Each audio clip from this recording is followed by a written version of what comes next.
All right, it's time to talk basketball. Who cares that it's the off season? Man, there's no off season for us. We're fans of the NBA, man. I'm Jose Salviati, editor at thebeachbasket.net. He's Steve Purciello, longtime high school basketball coach, educator, vice principal, and athletic director. And this is the 13 Rules Random NBA Thoughts podcast, the best 15 minutes of random NBA thoughts online anywhere. This is your first time listening. Thank you. Welcome. We're glad you found us. This podcast was born out of the content in Steve's Random NBA Thoughts articles, which he publishes weekly. Steve and I have exactly 15 minutes to discuss what's on his mind around the NBA. Today, we'll discuss his latest 13 Rules Random NBA Thoughts article, which focused on the NBA draft. There were some other NBA thoughts sprinkled, and we'll talk about those as well, but the focus is on the draft. Steve, you ready to talk basketball? Hey, let's go. Do this. I'm starting the clock now. All right. So we'll start with the draft, and it'd be great if we could talk about the number one pick. It'd be great if we could talk about, great player who just excelled in college and we're excited to see in the NBA. Instead, we're talking about a player who had a big scare at the start of his college career and didn't really do what he was expected to do, but was still drafted. That player is Bronny James. Rich Paul said about his client that he would have been drafted if his name was John Smith.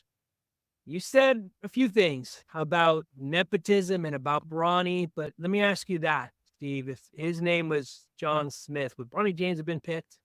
Well, I'm going to turn it back to you in a minute, but I'm going to say this. First of all, I only saw him play once or twice in college, but how many players who averaged 4.8? Yeah. A little over 2 rebounds and a little over 2 assists per game get drafted and didn't start? I don't know if there's many that category. Now, I'm going to ask you, you saw him play a little bit probably because you probably some of those games. What do you think? Yeah. Would he have been drafted if his name was John Smith is the question. I think, I think it's a greater likelihood that he wouldn't have been because, I mean, there's a medical scare there. I mean, you've got to take that into account. His health has got to come first. And if I'm an NBA GM, I take that into account. Then I look at the numbers. Now, watching him play, you absolutely see flashes, right, of who this guy could be. I see solid defense, which at that age you don't, right? You tend to see the highlights, right? When you watch, because I didn't see a game beginning to end, admittedly, and he's got a good shot, but then, and listen, I could put together a really decent 5-minute video, maybe not, maybe put together a decent 2-minute video. So, the question, would he have been drafted? Man, if his name was John Smith, I don't see it. Could he surprise us all? Sure, right? The work ethic his dad has shown over his career, and you figure he's going to do the same thing, and work ethic matters. But I don't know. I mean, I hope that that answers your question. You went into a lot of detail about nepotism in the NBA, and really nepotism, period. Do you think it's a problem? I wanted to go to there with the problem, and where I went on that is about agents.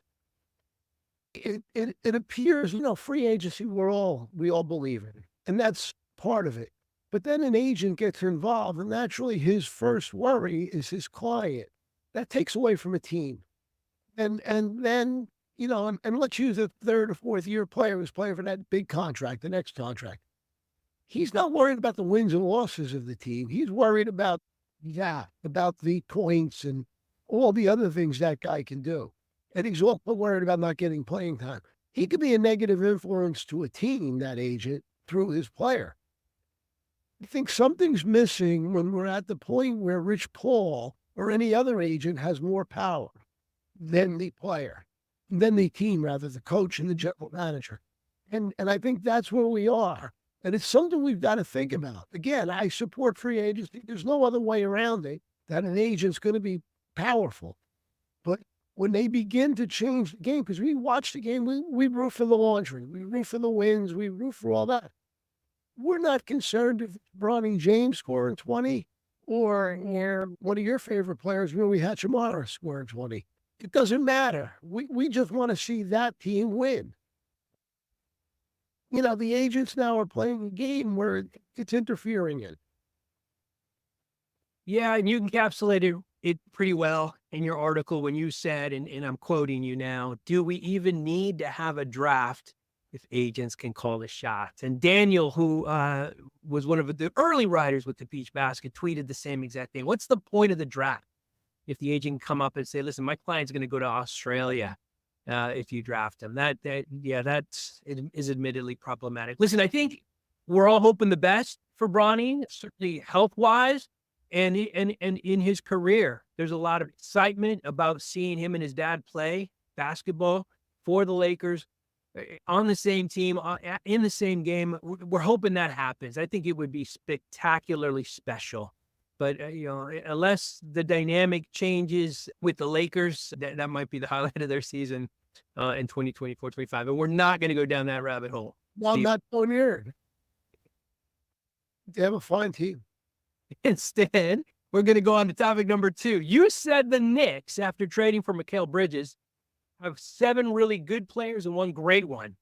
Is that enough to beat a team that you identified, without naming them, with 2 great players and 4 other really good ones? In other words, who's your favorite in the East after this trade? Is it changed? Well, I think Boston still is. You don't know about injuries. The Knicks, depending on what Hartenstein does, they need a center. Mitchell Robinson's there, but they need somebody else. Robinson is, he gets hurt often and so on. The old adage here, 2 stars are better than 1.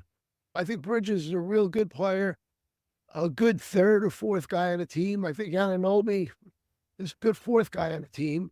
When I look at it now, well, where's your second player? Where's your second best guy on the team?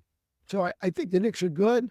I think injuries could change everything, but I look at it in a way that if everybody's healthy, I think Boston's still the favorite. And I think, Boston should win, although it won't be easy because the Knicks defend real well. And they're going to be better with the two guys they picked up this week defensively. The only thing I can look at and think about is Jalen Brunson is not a good defender. Teams are going to go at him. And it's a long season, and he's going to take pounding because he's going to have to defend quite often with people with the ball. So that's the only negative I can see on the Knicks. They're good, and they'll be real good. So it's interesting. I think Boston still has an edge. But again, you don't know about injuries. Do you have the Knicks at number 2, though, right now in the East? Questionably. Nope. We have to see what Philadelphia does because they have a lot of money to spend. And we also see the Bucks have been talking about trading Brook Lopez and things along that line. And then there's a wild card. You know what? If Orlando goes out and maybe gets Paul George, things could happen. Things change because those guys get a year older and they just get better. Banchero's a player and will just continue to improve. And look out, the biggest thing they do need is outside shooting. Paul George isn't bad, last I looked. No, over 40% from 3, best season of his career, and that would be a major upgrade for the Magic, undeniably. Yeah, and incidentally, we're about 2-3 hours away from the start of the madness that might very well be the free agent season here in just a couple of hours. Let's shift back to the draft, right? You and I have talked a lot about the way the game has changed, right? We talked about, you and I in the past about how in the 80s, everybody played inside the 3-point line. If you watch a game, it's just staggering to see. Now everybody's outside of the 3-point line. The game's fundamentally changed. And the biggest, a casualty, maybe for lack of a better word, is being a traditional big, right? Like you've got to shoot threes in today's game. You said, right, if I had a great player today and he's a center, I'm going to teach him to shoot threes. You said that, I think, last week. So Zach Edey gets picked by Memphis at number 9. This is a 7'4" guy, traditional big. He has shot 2 3-point shots in his 4-year career, made 1, admittedly. He's a traditional big center. Does this signal that the era of the traditional centers isn't dead? Or is this just kind of an outlier? And listen, you got a 7'4" big. I need a center. I'm drafting this guy. I think that was what I thought originally. A couple things came to light. I had heard something that Zach Edey he was told by his coach, don't block shots because we need you on the court. In other words, unless we have to, because we don't want you fouling out, you go out. Right. That's interesting. So we don't know how good a shot blocker he is. That's an important piece. Mm. The other thing, too, when I thought about this, go back to the grind team in Memphis. Mm. Who was there big? It was Marc Gasol. Marc Gasol started shooting threes at the end of his career, but wasn't very good. Are they trying to replicate that? Or duplicate, whatever word we want to. But the point being, are they doing that? And if they are, Edie might be that person. If they put him in the post, Ja Morant needs moves the room to operate. Right. Away.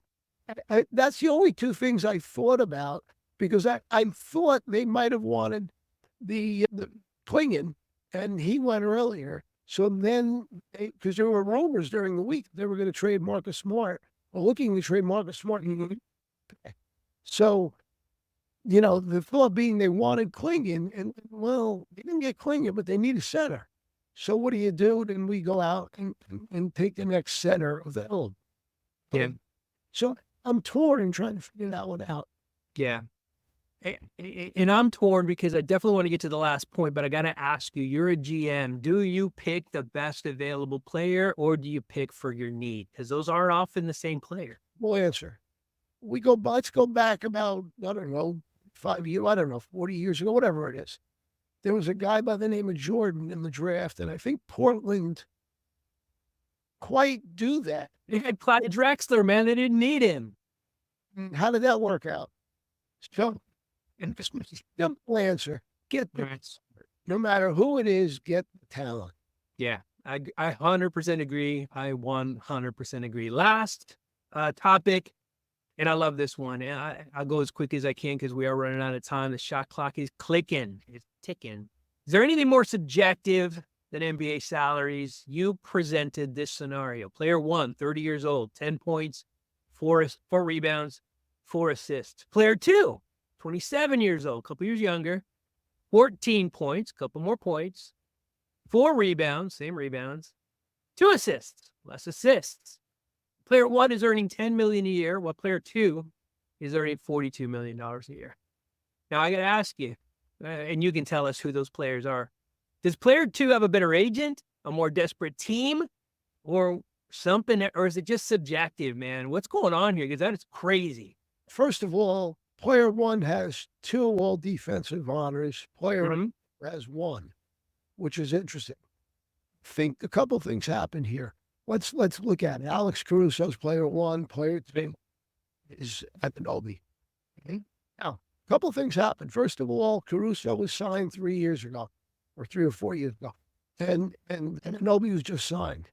Television, I don't want to go down the rabbit hole of television money, but television money is going to be big. They have an agreement almost where they're going to make $6-7 billion. It's going to raise the salary cap extensively. So that $40 million in 3 years won't look like it does now.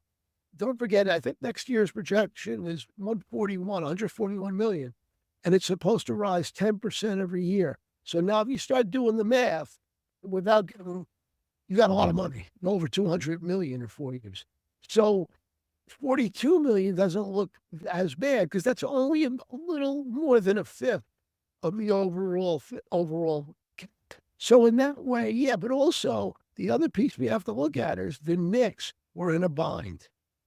The Knicks traded Quickly, who signed a ridiculous contract also, but Quickly and Barrett.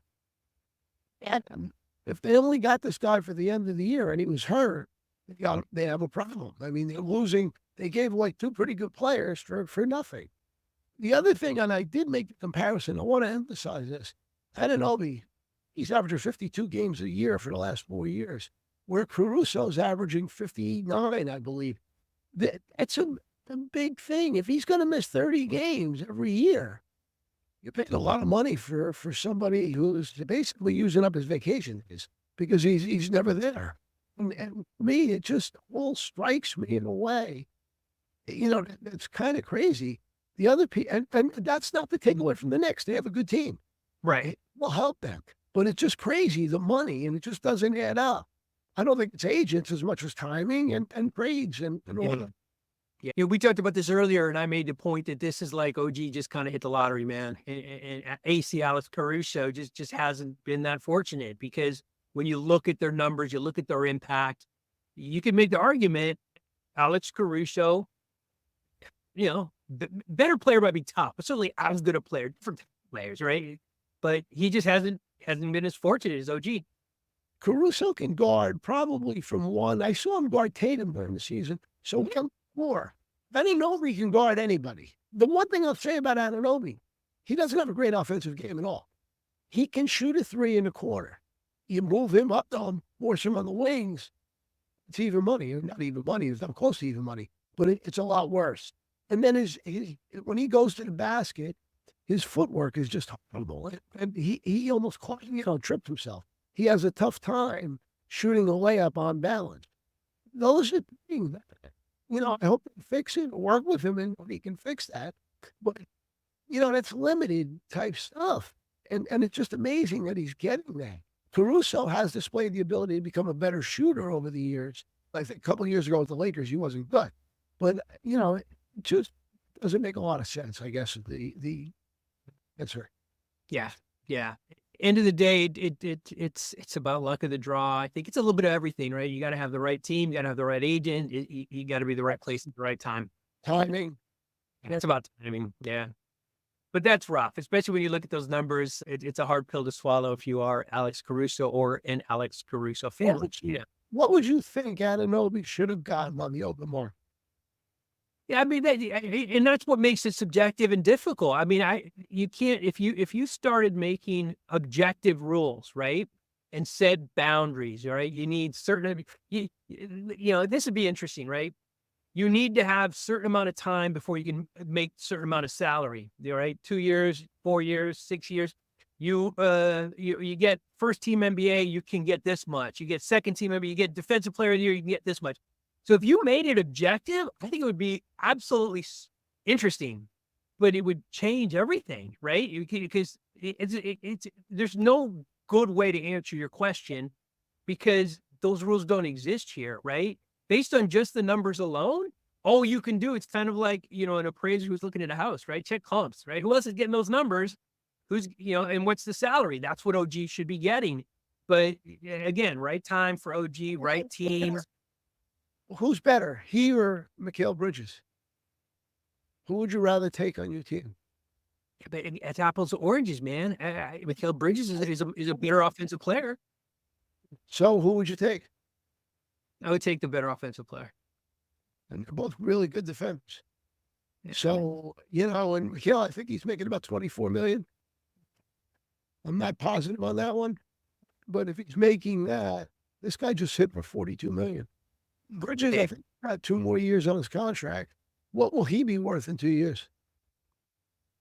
Moral of the story, it's good to be OG Anunoby right now. Right? But that's it. Our time is up. You heard the buzzer go off. Steve and I did what we tend to do. We violated the rules and kept talking. But we still are the best 50 minutes of random NBA talks, online, give or take. Please make sure to read Steve's entire article. We'll link it below. Once this posts, you might be watching us live on Twitter or YouTube. If so, thank you. Make sure to add us so that we can, get that article to you right away.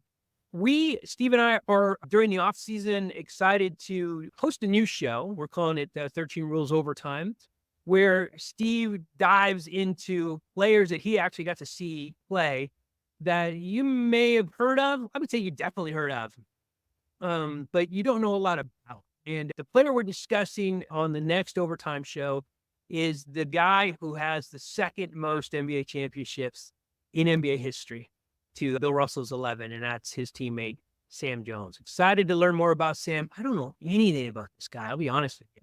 So make sure to add us. We will likely be going live in the next 10, 15 minutes to talk about Sam Jones in the 13 Rules Overtime show. But that's all for our show now. Thank you for joining.